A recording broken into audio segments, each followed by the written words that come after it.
Quienes vendieron el miedo al pánico en marzo de 2020 se vieron muy perjudicados. Por el contrario, quienes pudieron aprovechar la oportunidad terminaron el año con grandes rendimientos. Cómo lograr que tus inversiones no dependan de un solo resultado, como así tampoco centrarse solo en un activo. Se derrite la bolsa y mis inversiones. ¿Qué hago?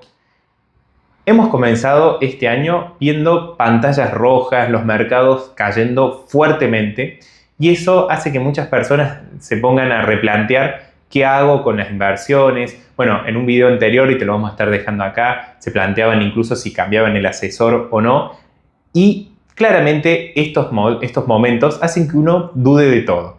Entonces, en el día de hoy te queremos transmitir algunas cuestiones que te pueden ayudar a que no termines teniendo un mal resultado con tus inversiones por querer cortar las pérdidas muy pronto o por no darle tiempo de maduración. Así que vamos a ver algunas de ellas. La primera es la psicología del inversor, las emociones que juegan en contra.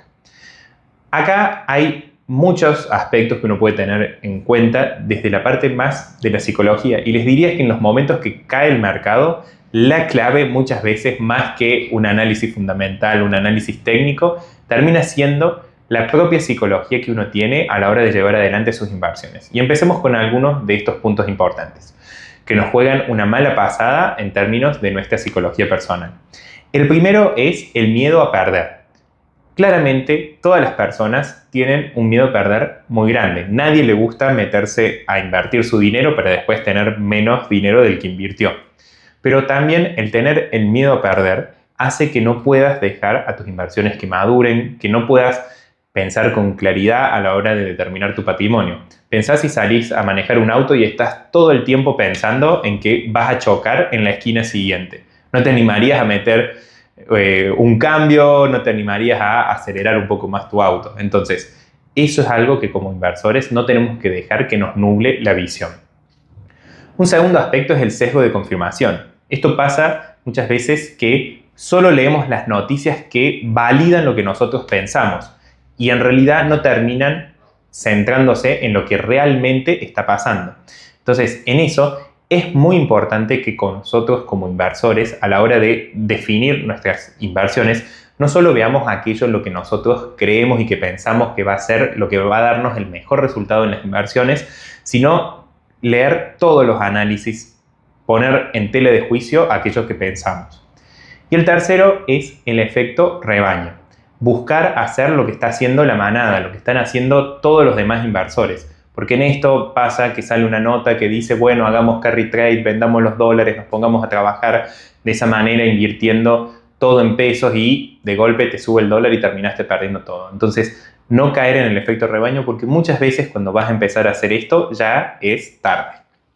Y en estos momentos en el que el mercado está rojo, es útil acordarse del historial de mercados bajistas, porque muchas veces quienes hace poco que invierten no son conscientes de lo normales que son en la historia. Y acá te voy a recordar algunos de los más conocidos. Por ejemplo, el mercado bajista de la Gran Depresión de 1930. Bueno, ese mercado bajista que fue muy pronunciado, el más pronunciado de la historia, nos dejó como lección la importancia de gestionar bien el riesgo. Después, uno muy conocido fue la crisis de petróleo de 1970, en el cual recrudeció la inflación en el mundo. Y ese mercado bajista nos dejó como lección lo importante de proteger las carteras contra la inflación. Porque a diferencia de lo que mucha gente cree, que estés en dólares no implica que estés protegido contra la inflación. Y en los últimos años en Argentina esto ha sido más que evidente. Después tuvimos en el 2008 la crisis de las hipotecas subprime en Estados Unidos, en las cuales también hubo una baja muy rápida y mostró la importancia de diversificar las inversiones. Otra caída muy cercana, que también fue muy grande y muy rápida, fue la crisis del 2020, la de la pandemia del COVID. Esta mostró lo rápido que pueden cambiar las cosas en el mercado, cómo un poco de pánico puede desplomar los precios muy rápido, pero también las oportunidades que dan esas caídas, porque esa caída se revirtió rapidísimo. Y en junio de ese mismo año ya estábamos de nuevo en el mercado alcista. Es decir, esto muestra que, por un lado, los mercados bajistas son muy normales en la historia y por el otro lado, dan grandes oportunidades. También queremos hablarte de una analogía de Federer. Seguramente lo conozcas, uno de los mejores tenistas de toda la historia, que ya hace unos años que se ha retirado, que fue número 1 durante muchísimo tiempo y, bueno, hasta que lo destronaran Djokovic y Nadal, uno de los mayores ganadores de Grand Slam en la historia. Bueno, dio una conferencia en una universidad en Estados Unidos en la que contó un poco acerca de su historia. Y en esta historia él contaba que ganó el 80% de sus partidos. Bueno, uno de los tenistas más importantes de todos los tiempos, bueno, 20% de los partidos también lo perdió. Pero igualmente 80% es un número muy alto. Ahora, lo que llamó la atención a muchos fue cuando dijo la cantidad de puntos que ganó a lo largo de su carrera. Él solo ganó el 54% de los puntos a lo largo de su carrera. Entonces, pensá cómo alguien que perdió 46% de los puntos, él en esa conferencia dice, cuando perdes 1 cada 2 puntos, claramente te hace tomar conciencia y darte cuenta de que eso es solo un punto. Tenés que pasar al siguiente, no quedarte pensando en cómo perdí ese punto y que nunca más puedas seguir tu carrera, como bueno, lamentablemente le pasó, quizás recuerden para aquellos que sean más tenistas, como fue el caso de Guillermo Coria después de perder el Roland Garros en manos de Gastón Gaudio.